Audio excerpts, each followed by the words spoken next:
dia lempar ketika Rocky sedang berbicara. Rocky berbicara berdiri. Iya. Saya sudah berbicara duduk.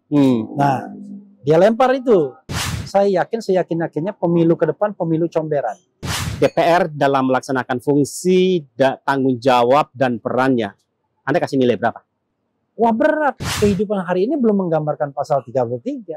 Gitu. Undang dasar, ya? Iya, belum menggambarkan sila keadilan sosial. Ada nggak kira-kira penegak hukum yang tidak korupsi?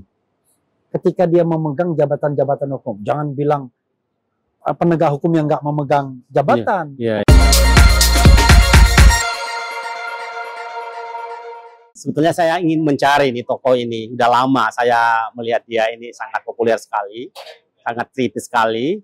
Bahkan dia masukkan dalam daftar orang-orang yang cukup kritis terhadap pemerintah oleh Menko Polhukam, ya, oleh Pak Mahfud MD, ya.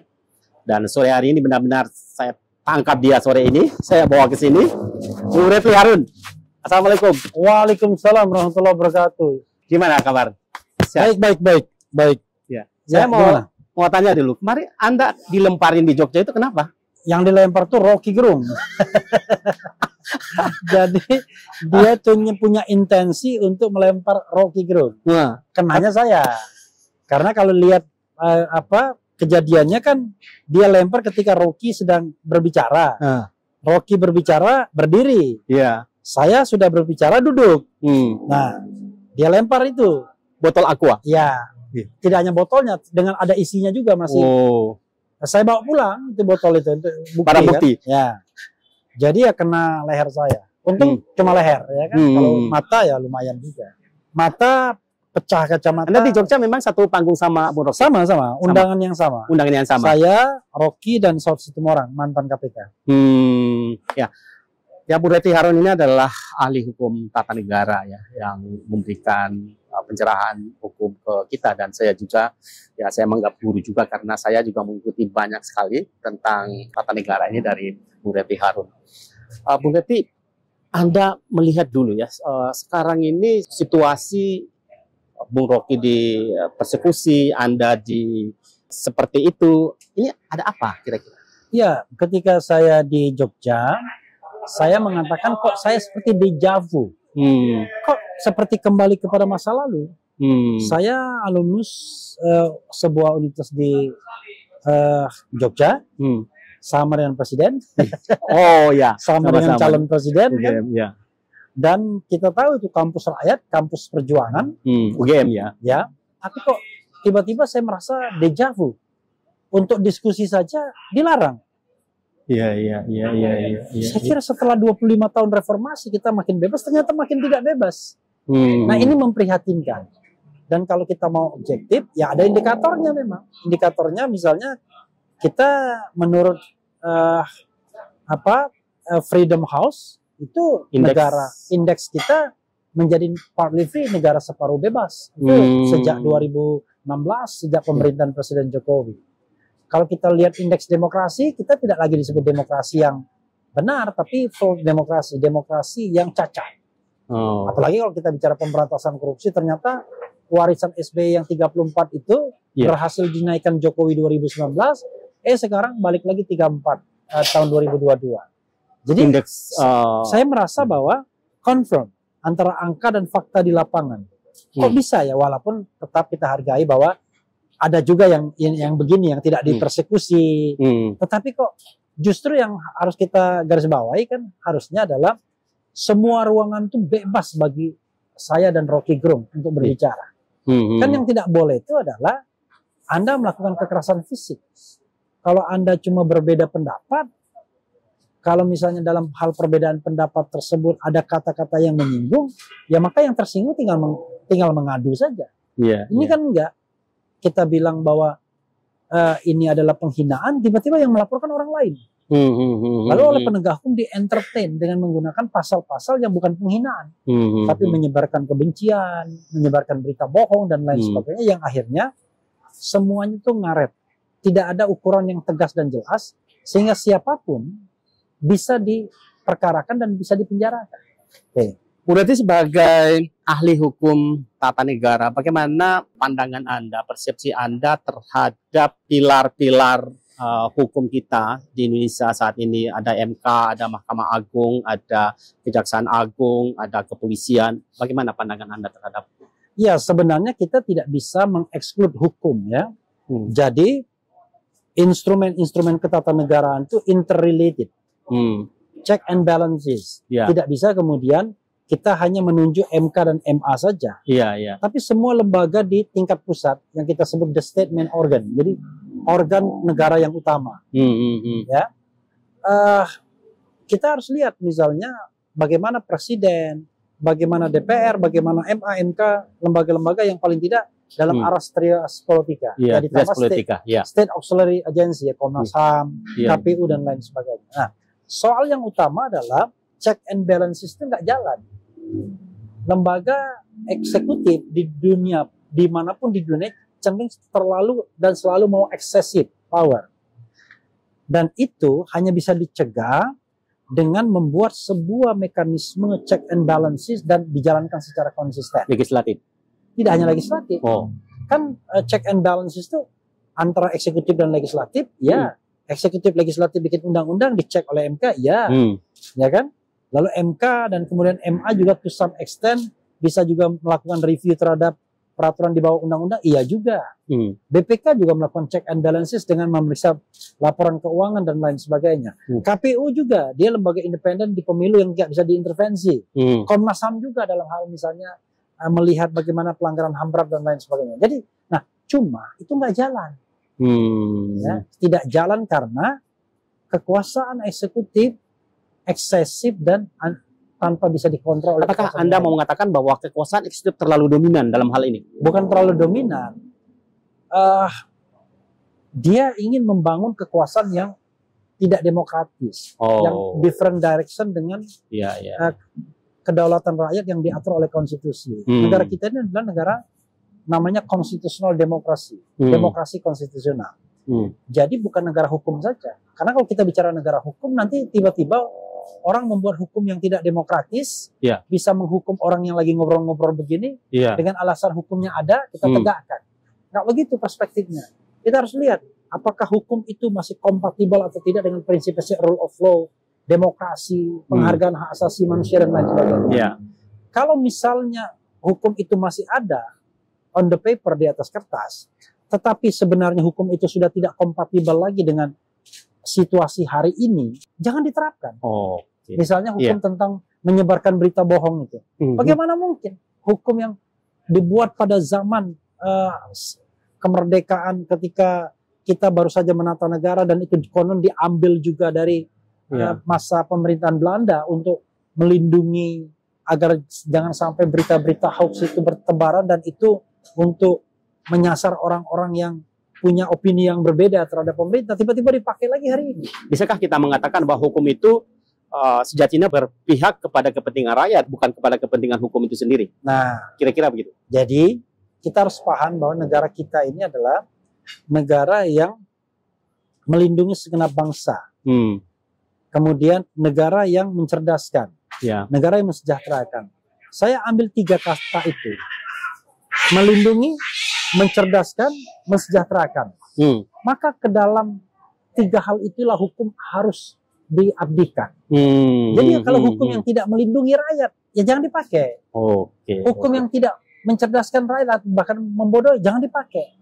Hukum yang tidak mensejahterakan, misalnya di bidang ekonomi kayak seperti Omnibus Law misalnya, to some extent tidak mensejahterakan, jangan dipakai. Nah, sehingga kita ada constitutional test, ya, tes konstitusi untuk melihat apakah hukum tersebut perlu kita terapkan atau tidak. Jangan sampai dengan alasan bahwa hukum itu masih berlaku, kita jadi positivistik. Hukum yang ganas pun, hukum yang tidak demokratis pun kita terapkan. Jadi kita punya 2 alat untuk membuat hukum itu tidak berlaku. Dengan mencabutnya atau tidak menggunakannya, tidak menerapkannya dalam kasus yang aktual. Sehingga kita nanti punya wisdom, punya kebijaksanaan dalam mengambil kebijakan, kan begitu. Nah, bagaimana Bung Refli melihat fungsi dan peran DPR sebagai salah satu pilar negara dalam hal itu tadi ya, selama ini? Nggak jalan. Hal-hal yang sangat prinsipil, DPR diam saja. Contoh, kasus KM50. Kan itu kan pelanggaran HAM serius. Harusnya DPR bikin pansus, melakukan penyelidikan. Apakah ada keterlibatan state aparatus atau tidak? Iya. Apakah ini by design? Apakah ini by accident? Itu. Kasus lainnya ijazah palsu.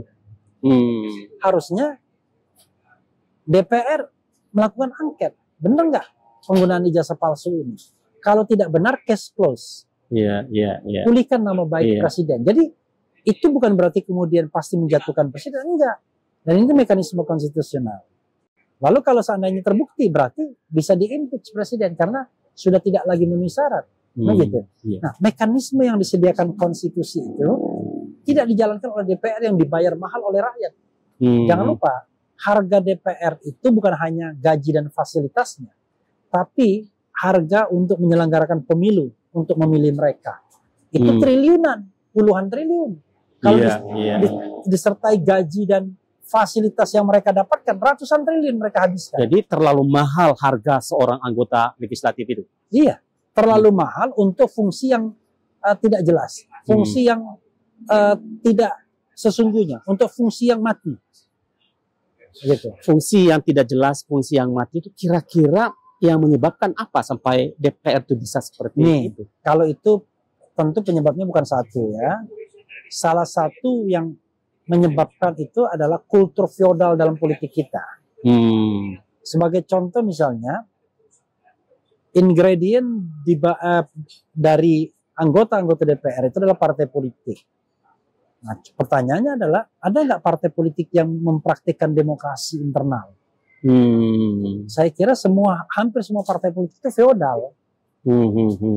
Dan menang dalam pemilu. Partai politik yang tidak mempraktikkan nilai-nilai demokrasi, menghargai perbedaan pendapat, sirkulasi elit, ya kan?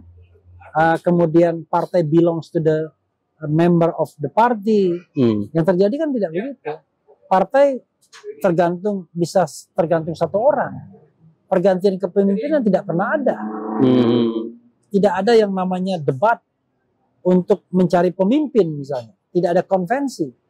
Makanya kalau kita terapkan dengan presidensial threshold, maka hari-hari belakangan ini cuma 3 orang saja yang menentukan calon presiden.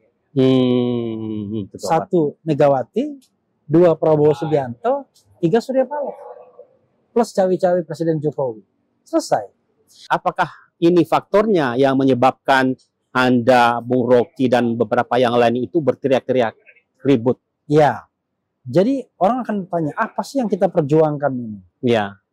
Orang akan menuding bahwa karena kita tidak kebagian apa-apa di pemerintahan. Salah betul. Saya ketika Presiden Jokowi berkuasa di awal, saya diberikan jabatan sebagai komisaris utama di sebuah BUMN. Di mana saya akhirnya menghasilkan 3 buku selama proses itu. 1, BUMN dalam pandangan hukum tata negara. 2, menjadi komisaris BUMN antara idealisme dan profesionalisme. Dan ketiga, hukum BUMN. Saya kira nggak ada tuh orang yang menghasilkan 3 buku itu. Lalu itu lebih mahal dari gaji Anda loh. Iya. Lalu apa yang kemudian ingin saya katakan dengan hal seperti ini? Bahwa bagi saya itu ya pengabdian biasa saja. Maksud saya tidak juga akan pegang habis-habisan untuk menghilangkan idealisme saya. Makanya orang heran. Kok Refli Harun sudah jadi komisaris utama BUMN tetap mengkritik? Karena saya tidak mau kehilangan peran saya sebagai seorang akademisi hukum tata negara. Karena kalau tidak, mati saya. Tidak sebanding harga saya misalnya dibeli dengan jabatan komisaris utama ketimbang saya harus diam saja. Misalnya. Karena itu menurut saya ini adalah tugas profetik, tugas kenabian, yaitu amar ma'ruf nahi munkar. Nah, kalau kita sudah bicara amar ma'ruf nahi munkar, bukan kita dapat apa atau kita sakit hati tidak dapat apa, tapi kita bicara karena kita ingin sesuatu yang benar. dalam negara yang paling demokratis sekalipun, pasti ada hal yang tidak benar. Jadi kalau misalnya kita protes 3 hal misalnya, terhadap 10 persoalan, anggap saja 7 itu benar, berarti 3 tidak benar. Yang kita bicarakan itu adalah hal yang menurut kita nggak benar. Tapi intersubjektif kan, orang lain mengatakan enggak. Nah, disitulah demokrasi menghargai perbedaan pendapat itu harus kita tunjukkan, bukan dengan mempersekusi atau mengkriminalisasi. Kalau Anda harus menilai, Iya. DPR dalam melaksanakan fungsi, tanggung jawab, dan perannya, Anda kasih nilai berapa? Wah, berat, karena dia tidak melaksanakan fungsinya, dia tidak lulus. Tidak lulus malah. Iya.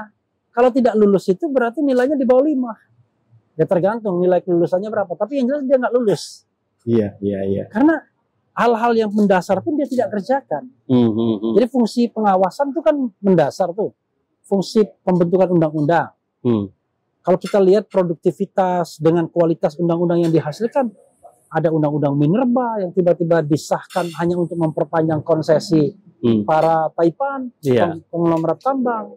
Ada undang-undang tentang Perpu tentang APBN yang memberikan keleluasaan kepada eksekutif untuk menggunakan keuangan tanpa kontrol misalnya. Ada undang-undang pelemahan KPK, ada undang KUHP yang menghidupkan kembali pasal-pasal penghinaan. Maka dari sisi kuantitatif, dari sisi prosedur yang tepat bermasalah.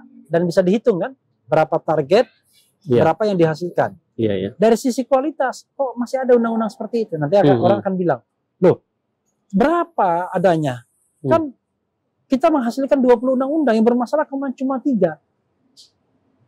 Jangankan 3, 1 pun tidak boleh bermasalah. Karena itu harus dengan paradigma yang jelas, dengan konstitusional test yang jelas untuk membuat undang-undang. Yang berikutnya, partai politik seperti Anda sebutkan tadi, sebegitu dominannya ketua umumnya di dalam menentukan keputusan partai, sehingga hak-hak otonom boleh saya katakan di dalam partai itu, hak-hak itu menjadi tereduksi sangat jauh. Menurut Anda, nilai parpol ini berapa dalam hal partai politik? Saya jangan-jangan mengatakan nggak bisa dikasih nilai, karena belum ada partai politik. Kan kita harus pakai sebuah definisi yang substantif. Kalau cuma definisi bahwa mereka bisa ikut pemilu, ada gambar partai dan lain sebagainya, ya barangkali ada nilai. Tapi kalau kita bicara tentang bahwa fungsi partai politik itu dengan misalnya rekrutmen kepemimpinan, ya kan, kemudian civic education, memberikan pencerdasan kepada masyarakat, ya kan, rekrutmen untuk jabatan-jabatan publik, mengembangkan demokrasi, mempraktikkan demokrasi, ya, menjadi pilar berbangsa dan bernegara, menjadi agent of change dan lain sebagainya. Maka saya kira belum ada partai politik dalam fungsi yang sebesar sebenarnya. Maka orang mengatakan partai politik di Indonesia itu cuma electoral machine. Jadi mesin elektoral pengeruk suara yang akan berhenti setelah proses penghitungan suara selesai. Jadi fungsi-fungsi pendidikan politik, rekrutmen kepemimpinan, fungsi-fungsi yang lain itu tidak berjalan. Sehingga menurut saya nggak bisa saya memberikan nilai kepada sebuah entitas yang bernama partai politik yang tidak menampakkan sebagai partai politik dalam pengertian yang substantif kan. Anda punya penilaian nggak bagaimana dengan calon-calon presiden, dengan calon-calon wakil presiden yang saat ini? Saya harus bertanya kepada diri saya sendiri, apakah kondisi hari ini adalah kondisi yang kita inginkan? Kalau kita mengatakan kondisi seperti ini yang kita inginkan, ya maka kita tinggal cari penerusnya aja. Tapi kalau kondisi ini belum yang kita inginkan atau bahkan tidak yang kita inginkan, maka kita ingin perubahan. Tetapi orang sebenarnya nggak usah bertanya. Perubahan itu is a must. Nggak mungkin kita nggak berubah. Tapi selalu berubah secara lebih baik. Hanya masalahnya perubahan itu gradual atau revolusioner. Kalau perubahan itu misalnya maunya revolusioner, artinya apa yang terjadi hari ini buruk sekali. Sehingga orang perlu akselerasi. Tapi kalau gradual, apa yang telah terjadi hari ini lumayan baik, tetapi di beberapa sektor harus diperbaiki secara pelan-pelan. Ya. Nah, saya tidak melihat bahwa hari ini kita berada pada direction yang benar. Kenapa saya katakan kita tidak berada pada direction yang benar? Begini, kita ambil satu tes, constitutional test pasal 33. Bumi, air, dan kekayaan alam yang terkandung di dalamnya dikuasai negara dan digunakan sebesar-besar untuk kemakmuran rakyat.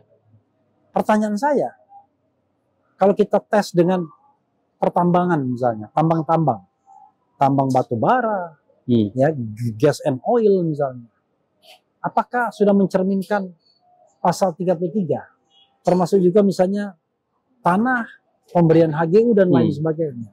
Yang terjadi adalah justru konsolidasi kekayaan di 1, 2 kelompok, 3 kelompok. Jadi jangan heran bahwa misalnya 5 orang terkaya, kelompok terkaya itu menguasai PDB mungkin hampir 40%. Bayangkan coba. Jadi dia can do everything. Tapi kalau soal angka ini kita reserve dulu ya, kita cek kembali angkanya. Karena kadang-kadang yang begini-begini dibilang kita menyebarkan berita bohong. Tapi intinya adalah yang ingin saya katakan adalah ada ketimpangan yang luar biasa. Seperti misalnya kemarin saya interview sama ekonom, dia menggunakan indeks oligarki. Dia mengatakan bahwa gapnya itu 1 juta kali lebih sudah. Meningkat dari 600 ribuan sampai 1 juta kali. Artinya begini, diambil pendapatan paling kecil. Pendapatan paling kecil kita itu per kapita, itu kan 4.000 US dollar. Kalau 1 juta kali lipat indeks oligarki oleh kira-kira 40 orang terkaya, maka 1 juta kali dikali 4.000 berapa? 4.000 juta. Ya, 4.000 miliar.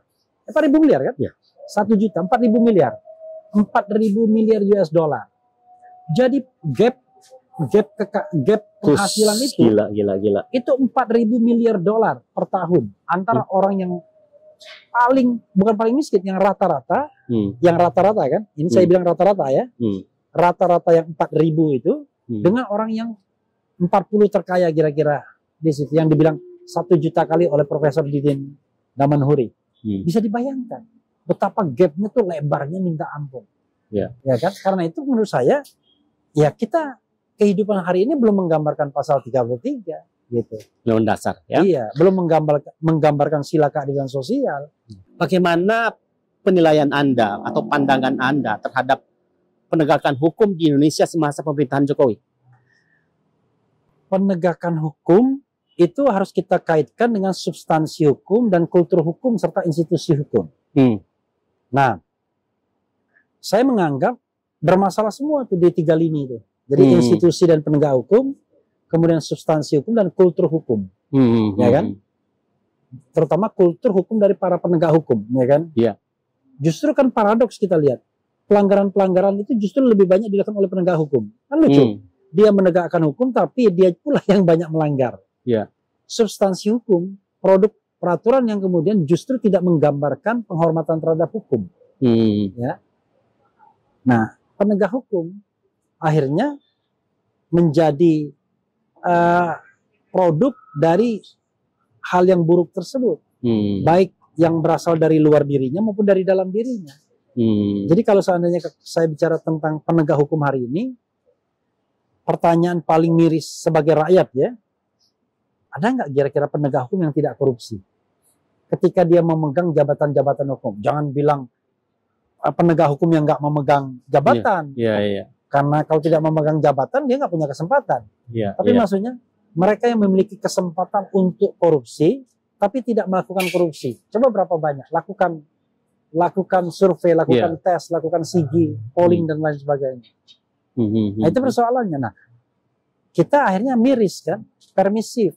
Ya sudahlah, kalau ada penegak hukum kaya, ya udah kita biarkan aja. Karena kita tahu, nggak mungkin seorang ASN itu akan kaya raya. Karena pendapatan dari negara itu sudah ketakar berapa rupiahnya. Kalau dia kemudian, karena saya berbisnis, lihat dulu bisnisnya apa. Kalau misalnya pegawai pajak buka jadi konsultan pajak, dia abuse of power. Dia menggunakan kekuasaan dia untuk cari uang. Kalau dia misalnya penegak hukum bikin kantor hukum, jadi backup dari kegiatan-kegiatan yang terkait dengan hukum, ya dia menyalahgunakan hukum. Maka saya bilang, kalau dibilang bagaimana penegak hukum di masa pemerintahan Jokowi, saya kira bukan problemnya di Jokowi saja. Saya pernah mengatakan dalam ILC entah edisi berapa, belum ada presiden yang berhasil melakukan penegakan hukum yang benar-benar baik. Nah, saya pada tahun 2017 pernah menulis tentang memimpin penegakan hukum dari pemerintahan Presiden Jokowi. Cukup ya kira-kira 2-3 tahun masa pemerintahan dia, saya pada waktu itu mengkritik bahwa Presiden Jokowi tidak saja unwilling, tidak ingin, tapi unable, tidak bisa. Kalau dia able, dia unwilling. Kalau dia willing, dia unable. Akhirnya dua-duanya, either or. Jadi either unwilling or unable. Jadi dia tidak mau dan tidak bisa. Kalaupun dia mau, dia nggak bisa juga karena strukturnya sudah sedemikian rupa. Kalaupun dia bisa, tidak mau juga karena tidak ada keinginan dalam dirinya untuk melakukan proses penegakan hukum yang betul-betul clear. Karena begini, kalau dia melakukan proses penegakan hukum yang betul-betul clear, jangan-jangan yang harus dipermasalahkan utamanya adalah dirinya sendiri dan keluarganya. Kan ribet jadi. Lalu bagaimana dengan KPK? Sama. Setelah pada era pemerintahan Presiden Jokowi yang kedua, Presiden Jokowi berhasil. Yaitu berhasil melumpuhkan KPK. Menjadikan KPK menjadi underbow dari eksekutif, tidak lagi independen, tidak lagi bertaji, pegawainya jadi dijadikan ASN, yang tidak nurut diberhentikan, maka jadilah KPK hari ini yang kalau orang misalnya melakukan survei, kalau dulu KPK itu sebagai lembaga yang paling dipercaya, sekarang KPK pasti termasuk lembaga yang tidak dipercaya ketika dilakukan survei. Nah, ini justru different direction dengan apa maksud pendirian KPK. Kita mendirikan KPK dengan maksud bahwa karena penegak hukum lain belum melaksanakan fungsinya secara efektif dan efisien. Efektif. Sebenarnya bahasa halus, bahasa kasarnya adalah masih korup lembaga lain. Karena itu diperlukan KPK. Tapi ternyata KPK pun terjebak pada hal yang sama. Bahkan misalnya ada isu yang sebaliknya. Misalnya ada isu polisi mau menggeledah KPK, itu udah terbalik sih. Atau TNI menyatroni KPK. Ini terbalik. Yang harusnya KPK leading, melakukan supervisi, sekarang dia subordinasi terhadap institusi yang harusnya dia jadi KPK itu tidak powerful lagi ya? Tidak powerful lagi, tapi bukan berarti harus dibubarkan. Dia harus direvitalisasi. Dan mudah-mudahan dengan pemerintahan yang baru nanti. Kalau Anda harus menilai, nilai penegakan hukum di Indonesia pada masa pemerintahan Jokowi itu berapa? Ya, saya kira di bawah 6. Di bawah 6? Iya. Jadi gini, proses penegakan hukum kita ini kan, orang kan bilang, tajam ke bawah, tumpul ke atas. Tajam ke kanan, tumpul ke kiri. Artinya ada diskriminasi dalam proses penegakan hukum. Udah void, udah gagal. Kalau kita mau menilainya. Pemimpin masa depan seperti apa yang kita harapkan dalam hal penegakan hukum ini? Oke, saya sering sekali mengatakan dalam setiap kesempatan, saya yakin-yakinnya pemilu ke depan pemilu comberan. Pemilu yang penuh dengan kecurangan. Dan sudah terlihat. Dari sekarang aja orang-orang bagi amplop misalnya, udah jelas tuh pakai atribut partai, nggak diapa-apain oleh Bawaslu. Ya kan? Melakukan pelanggaran-pelanggaran misalnya mengerahkan kepala desa, nggak diapa-apakan. Kemudian BUMN terlibat, nggak diapa-apakan. Nah, karena itu dari awal saya sudah melihat bahwa pemilu ini pasti curang, pasti comberan.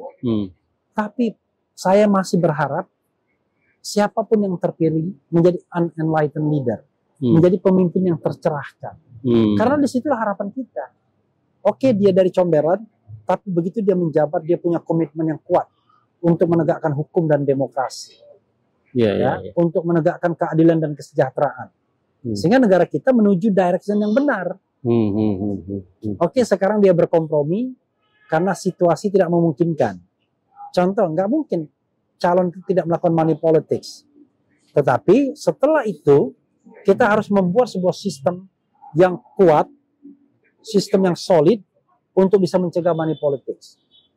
Sistem yang kuat dan solid untuk mencegah aparat penegak hukum bermain-main. Harapan itu ada pada calon pemimpin masa depan ya? Ya sebenarnya bukan. Harapan itu kita gantungkan pada masa depan. Okay. Mudah-mudahan akan ada enlightened leader. Ada pemimpin yang tercerahkan. Kalau dia hasil dari Pilpres 2024, ya alhamdulillah. Tapi kalau tidak ya kita berharap dari mana aja dia nanti.